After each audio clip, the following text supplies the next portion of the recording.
माँ तू सबसे प्यारी है, माँ तू जग में न्यारी है। माँ तू सबसे प्यारी है, माँ तू जग में न्यारी है।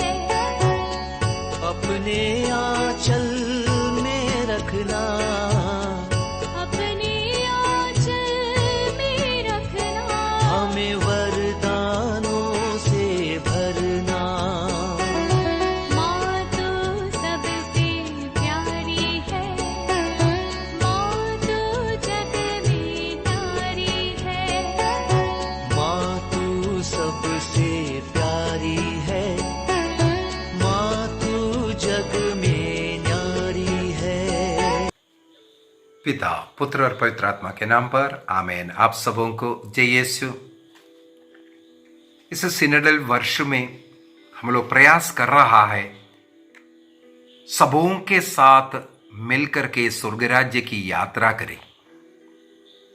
जो लोग कलीसिया से हट करके जो कैथोलिक कलीसिया सिखाते हैं उसको झूठी शिक्षा बोलते हुए और कलीसिया के विरोधी बनकर, जिसे हम लोग प्रकाशना ग्रंथ भी पढ़ करके आ रहे हैं, उसके अध्याय 15 और 16 के अंदर 7 प्यालों के द्वारा जो विपत्तियां जो मनुष्यों पर पड़ रहे हैं, संसार पर पड़ रहे हैं, वो आखिरी विपत्तियां, इसका मतलब लास्ट डेज, उसके विषय में लिखा हुआ है। वहां पर बहुत ही सुंदर तरीके से मेंढक का उदाहरण दिया, जो शैतान के मुंह से निकलने वाले, झूठे अभियोग लगाने वाले, पशुओं के मुख से निकालने वाले वो दुष्ट आत्मा मेंढक के रूप में किर किर किर किर हमेशा करते रहने वाला।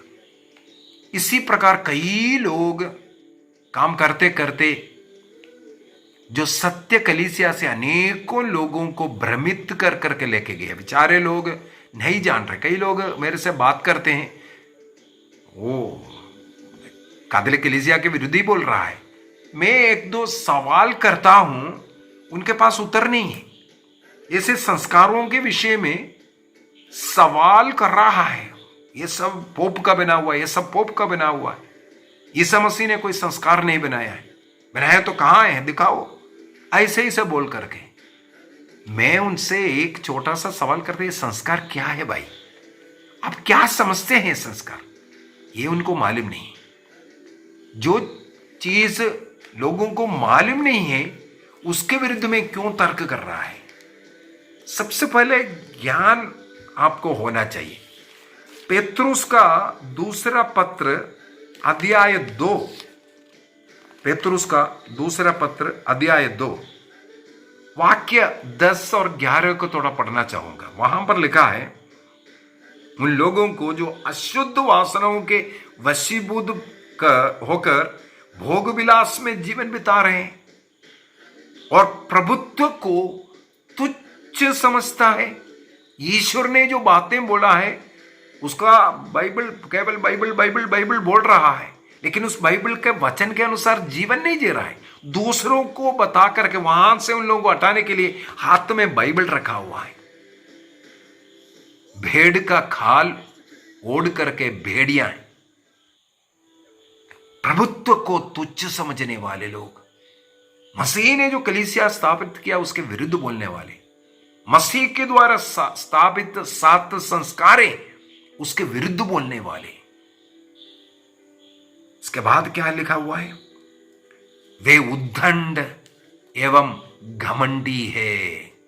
उद्दंडी बनकर के किसी की बात नहीं मानता। हमारे चैनल के अंदर देख लीजिए, मैं बहुत कोशिश किया लोगों को थोड़ा समझाने के लिए, लेकिन उल्ट पुल्ट मुझे भी गालियां दे रहा है, बुढ़ा फटा। अरे मैं बुढ़ा हूं? मैं अपने को ज्ञानी नहीं मानते। बहुत सुबह से लेकर के रात्रि तक मेहनत कर पढ़ता हूं, इसके बाद क्लास लेता हूं। कलीसिया क्या सिखाते हैं हर क्लास के ऊपर उसको स्टडी करता हूं। जो कलीसिया में जो बाइबल पंडित लोग हैं इसके विषय में क्या बोला है वही मैं सिखाता हूं। मैं अपनी ओर से कुछ नहीं सिखाता। मैं कलीसिया से जुड़ करके, जो मसीह का कलीसिया, उसके अधीन रहकर एक ऐसा सत्य सिपाही के रूप में मैं रहता हूं। लेकिन कितना कितना गाली दे रहे हैं। स्वागत है भाई, कुछ भी बोले, आप मुझे इस प्रकार संत बनाएगा।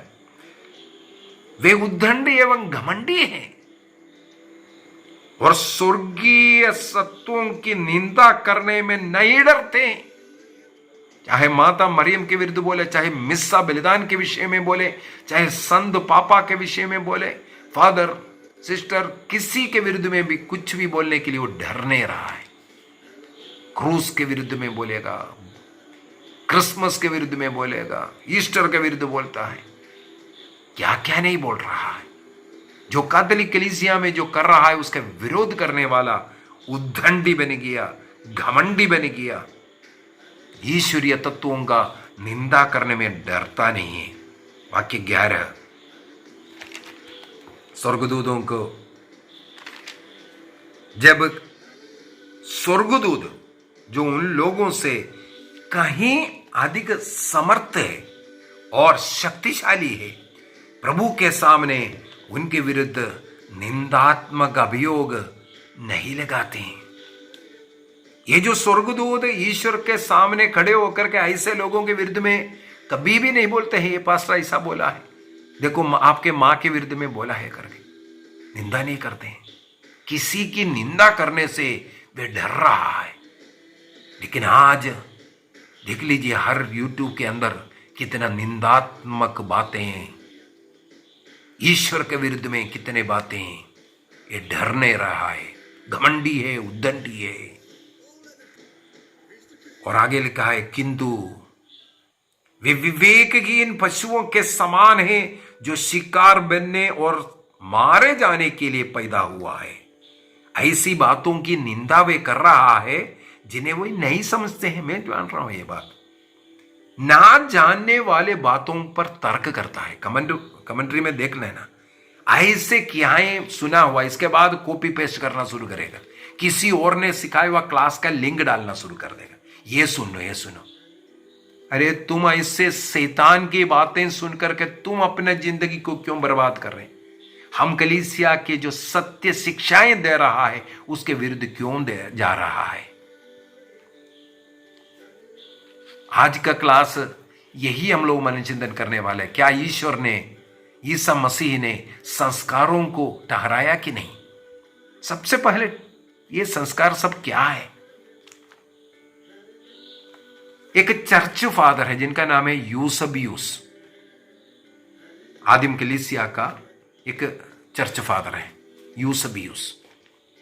उन्होंने ईसा मसीह के पूरा नया विधान के अंदर और ईसा मसीह का जीवन चरित्र जहां कहीं भी उन्हें पढ़ने के लिए मिला, वो सब पढ़ करके उन्होंने ये बताया ईसा मसीह ने 3 प्रकार का कार्य किया।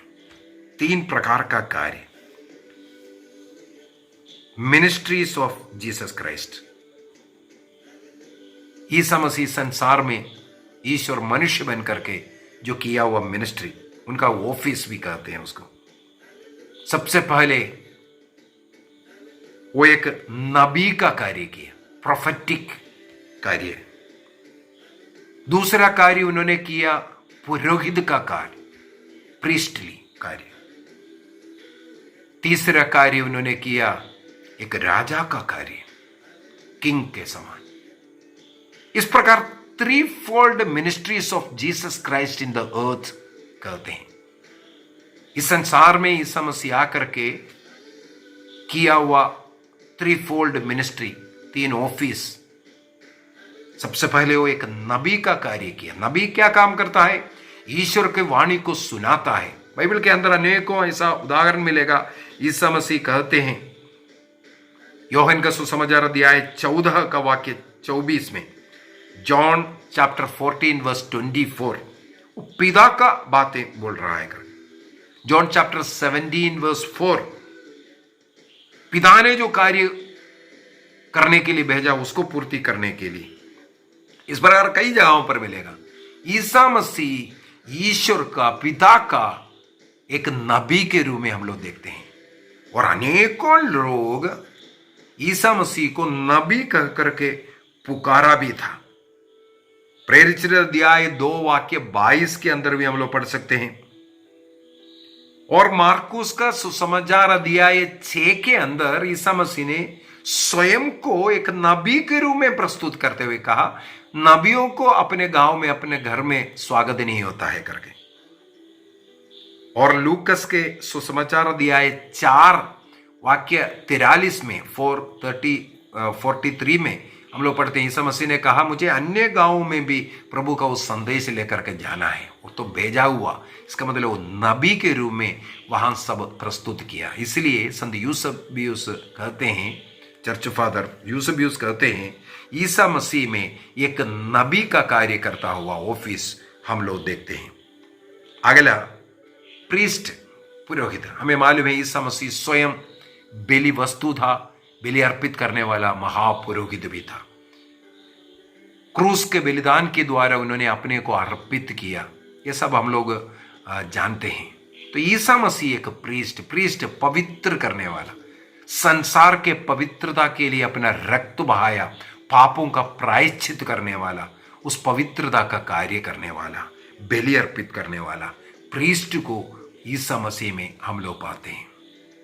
इसके बाद है वो एक राजा का रोल। राजा का मतलब है जनता के जरूरतों को पूर्ति करना, उनकी सुरक्षा करना, चाहे उनका भोजन की बात हो, चाहे उनकी सुरक्षा की बात हो, उनके हॉस्पिटल की जरूरत हो या सड़क की जरूरत हो, गाड़ी की जरूरत हो, इन तमाम चीजों का कार्य करना राजा का कार्य है। तो ईसा मसीह में भी हम लोग देखते हैं मानव जाति का उद्धार करने वाला व्यक्ति।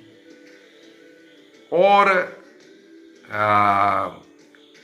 योहन के सुसमाचार अध्याय 18 के अंदर जब ईसा मसीह गत्समनी में प्रार्थना कर रहा था, सिपाही लोग आकर के उन शिष्य लोगों को पकड़ा, ईसा मसीह को नहीं पकड़ा। ईसा मसीह को पकड़ने के लिए आया, लेकिन शिष्य लोगों को पकड़ा।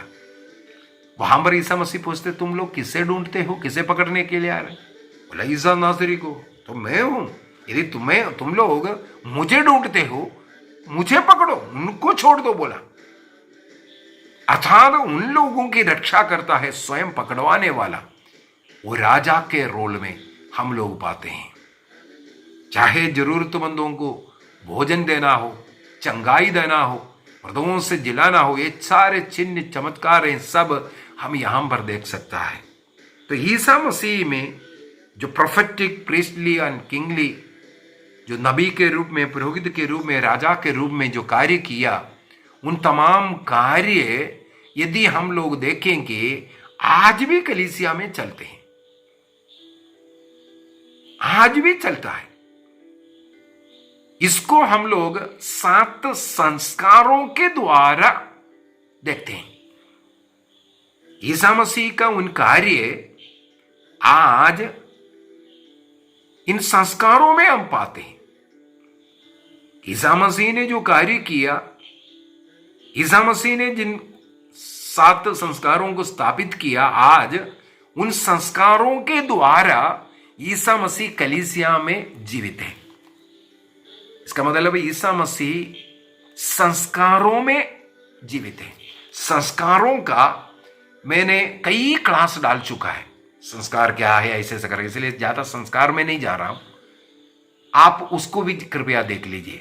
7 संस्कार का, एक एक संस्कार के विषय में उसका कई चीजें बता करके दिए। संस्कार कब सब स्थापित किया, क्यों स्थापित किया, आज ये हमारे जीवन में क्यों जरूरी है, ये सब उन क्लासों के अंदर है। 7 संस्कारों का आपको डिस्क्रिप्शन में जाएंगे, साक्रमेंट का जो लिंक मिलेगा उसको खोल दीजिए, साक्रमेंट्स का, उसके अंदर आपको ये 7 संस्कार के विषय में लिखा हुआ मिलेगा। तो ये संस्कारों को प्रभु ने स्थापित किया इन 3 ऑफिस के द्वारा, और वो संस्कारों में आज कलीसिया में रहता है। अभी ये संस्कार किससे कहते हैं, क्या मतलब क्या है, लोगों को सही में ये नहीं मालूम, इसी वजह से इसका खिलाफ बोल रहा है। संस्कार किससे कहते हैं? कैथोलिक कलीसिया उन संस्कार कर करके उससे कहते हैं, वो एक बाहरी चिन्ह है, कुछ बाहरी चिन्ह देख रहा है, उन चिन्ह में एक आत्मिक कृपा आशीष उस व्यक्ति को मिल रहा है, वो हम लोगों को मालूम नहीं है, उसको संस्कार कहते हैं, उन बाहरी चिन्ह को। उदाहरण के लिए 12 साल से रक्तस्राव पीड़ित एक महिला ईसा मसीह के कपड़े के पल्ले को स्पर्श करता हुआ हम पाते हैं। वो एक बाहरी चिन्ह देख रहा है, उसी समय पर ईसा मसीह की शक्ति निकलकर उनमें आगे आकर के लिखा हुआ है, लेकिन वो हम लोग नहीं देखते। हम लोग एक विश्वासी महिला जाकर के मसीह के कपड़े को स्पर्श करता हुआ देखा, उसी समय पर उन्हें अनुभव मिला, मुझे चंगाई मिल गया, एक आंतरिक कृपा उसमें आया, वो उसको अनुभव हुआ। उसका नाम है संस्कार, चंगाई का संस्कारदायी, रोगी विलेपन संस्कार इसके हम लोग बोलते हैं, चंगाई का संस्कार। तो 3 प्रकार का संस्कार मिलेगा, 3 प्रकार का। ये 7 संस्कारों को हम 3 भागों में विभाजित कर सकता है, ये सब उस क्लास में मिलेगा। सबसे पहले प्रारंभिक या दीक्षांत संस्कार कहते हैं, इनिशिएशन, सैक्रमेंट ऑफ इनिशिएशन, जिसके अंदर बपतिस्मा है, दृढ़ीकरण है और पवित्र यूकरिस्तीय बलिदान है। दूसरा है चंगाई का संस्कार। कब कब चंगाई मिलता है?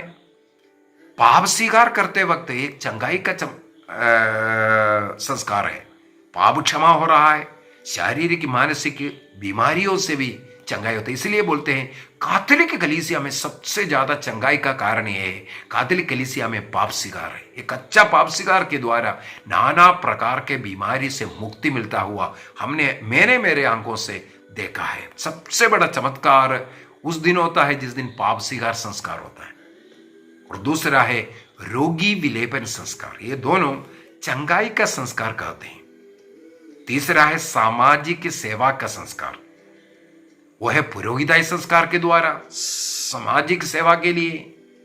और विवाह संस्कार, वो भी सेवा के लिए, केवल परिवार का नहीं, अन्य लोगों का भी सेवा इसके द्वारा होता है। इस प्रकार 7 संस्कारों को 3 भागों में विभाजित करता है। तीनों ग्रुप में 7 संस्कार, जो भी संस्कार हम स्वीकार करते हैं उसके द्वारा हमें वो कृपाएं मिलता है। और बाइबल के अनुसार ये 7 संस्कार, आप लोग कृपया उन संस्कारों का क्लास देख लीजिए, ताकि कहां कब कैसे ये सब स्थापित किया, इसका जरूरत क्या है, कैसे करता है, ये सब वहां पर एक्सप्लेन करके दिया है 7 संस्कार के विषय में। इन 7 संस्कार में हम लोग पवित्र आत्मा को ग्रहण करता है। विवाह संस्कार में भी, जी हां, विवाह संस्कार जब चर्च के अंदर पुरोहित द्वारा जब विवाह संस्कार होता है, वो पवित्र आत्मा स्त्री और पुरुष को एक शरीर, एक मन, एक तन बनाता है। पवित्र आत्मा जब तक नहीं आएगा वो दोनों एक नहीं बन सकता। 2 को 1 बनाने वाला पवित्र आत्मा विवाह संस्कार में भी है। बपतिस्मा संस्कार में पवित्र आत्मा से ही है। दृढ़ीकरण संस्कार पेंतिकोस्त का याद दिलाता है। और यूकरिस्तीय संस्कार प्रभु ईसा मसीह को ही हम ग्रहण करता है। इसके बाद पाप स्वीकार संस्कार, पाप क्षमा करने के लिए या पाप स्वीकार करने के लिए, जब तक पवित्र आत्मा नहीं आएगा हम पाप स्वीकार के लिए नहीं जाएगा। और पवित्र पाप स्वीकार के द्वारा वो पवित्र आत्मा का अभिषेक हम पर मिलते हैं। रोगी विलेपन संस्कार में रोगियों पर पवित्र आत्मा जाकर उन्हें चंगाई करता है। चाहे पुरोहिताई संस्कार हो या विवाह संस्कार हो, पवित्र आत्मा का अभिषेक का संस्कार है। इसलिए अभिषेक है, विवाह अभिषेक है, पुरोहित अभिषेक है। तो ये सब बाइबल के अंदर ही है। ईसा मसीह ने ही इन संस्कारों को स्थापित किया। ये झूठ बोलता है, ये संत पापा का है। आदिम कलीसिया से ये 7 संस्कार बाइबल के अंदर है, वो चलते आ रहा है। ईसा मसीह के द्वारा स्थापित है हर एक संस्कार को। ईसा मसीह ने जिस संस्कार को स्थापित किया उसका ही नाम है संस्कार। संस्कार किसने स्थापित किया? ईसा मसीह के द्वारा स्थापित किया। ये संत पापा बोल करके अभियोग लगाना हमें छोड़ना चाहिए। और इन संस्कारों के द्वारा एक व्यक्ति कलीसिया के साथ जुड़ करके, मसीह से जुड़ करके, पवित्र आत्मा में एक नया व्यक्ति बन करके जीने का यह संस्कार है। मैं नया बन गया, मैं मसीह में आ गया, ये बोलने से नहीं हो सकता। ये शैतान का कार्य है, ऐसा बोल बोल करके घूमना, दूसरों से पूछना क्या आप नया बन गया है, ये सब शैतान का कार्य है। यदि इस संस्कारों को आप ग्रहण करते हैं, इसके द्वारा आप नया बनते जा रहा है, नवीनीकरण होते रहना है। ये संस्कारों के द्वारा प्रतिदिन मिस्सा बलिदान में प्रभु का शरीर रक्त को ग्रहण करना, बार बार सप्ताह 2 सप्ताह में पाप स्वीकार करते हुए अपने सारे मैलापन को धोना, ये नया बनना, प्रभु में बनना, इसको कहते हैं बोर्न अगेन, इसको कहते हैं बोर्न अगेन। जो कैथोलिक कलीसिया में जो जुड़ करके रहता है वही बोर्न अगेन है। बाकी शैतान के हाथ में है, पाप स्वीकार नहीं कर रहा है, प्रभु को ग्रहण नहीं कर रहा है। इसलिए ये बोलना गलत है कि ये संत पापा ने स्थापित किया, कोई संत पापा ने इसको स्थापित नहीं किया।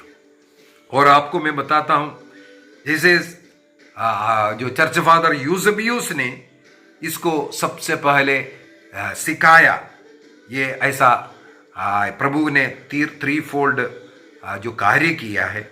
और उसको आगे बढ़ाने वाला एक और है, वो प्रोटेस्टेंट आदमी है, कैल्विनिज्म। आपने सुना होगा कैल्विनिज्म, जॉन कैल्विन ने, वो भी यूसेबियुस का इन्हीं बातों को पकड़ करके सिखाते थे। कैल्विनिज्म के अंदर भी ये वो तो पाषंडता है, कैल्विनिज्म पाषंडता है। वो पाखंडी तो बन गया, कैथोलिक कलीसिया का विरोधी बन गया, लेकिन इस बात को स्वीकार करता था। इन 7 संस्कार ईसा मसीह के 3 ऑफिस के द्वारा हम प्राप्त किया है, न कि संत पापा के द्वारा। 7 संस्कार बाइबल के अनुसार है। आइए हम आंखें बंद करें, प्रभु को धन्यवाद दें। इन 7 संस्कारों के द्वारा प्रभु हमारे बीच में रहता है। बोर्न अगेन, मसीह में दोबारा जन्म, हम इसी के द्वारा, संस्कारों के द्वारा होता है। मुंह से बोलने से नहीं, बाइबल के 4 वचन बोलने से नहीं, जीवन में बदलाव लाना है और निर्णय कीजिए, इसके अनुसार हम जीवन जिएंगे। यदि आप बोर्न अगेन हैं, मसीह के कलीसिया से जुड़ा हुआ है, आप व्यभिचार में, नशे में नहीं गिर सकता। सबसे बड़ा नशा आपके लिए मसीही होना चाहिए।